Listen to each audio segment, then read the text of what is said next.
Hey everybody, Andrew here from Link USA. Today we're at the InfoComm show showing you some of our brand new products that we're here debuting to all you integrators.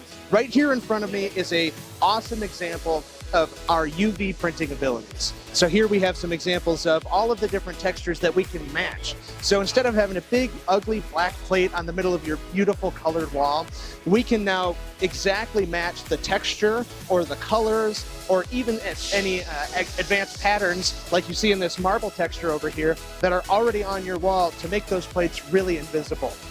On the back side of all of these panels, we've come out with a number of new widgets. Widgets are what we call any of our connectors that have a PCB on the back. And so what these utilize is technology called AES-72. And this allows you to transport up to 4 channels of analog audio over a standard shielded Ethernet cable or an RJ45. So in this case, what it allows you to do is instead of having to solder all those connectors around your venue or have a bunch of multi-pair audio cables which take up really valuable space, everything is just CAT cable now. It's just shielded CAT cable. Everybody now knows how to terminate an RJ45 as everything goes to network-based protocols. So all you have to do is terminate your Ethernet cable at the back of the box, plug it into the widget, and away you go.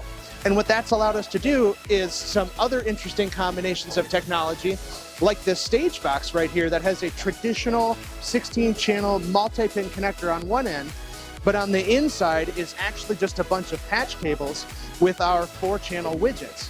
And what this allows you to do is get a very nice 16 input with 4 channels in a tie line on the back, but in a modular form factor. So instead of having to know, again, how to solder a bunch of XLRs or how to solder the back of one of our big multi-pins, all you have to do now is know how to plug in an RJ45, which everybody knows how to do.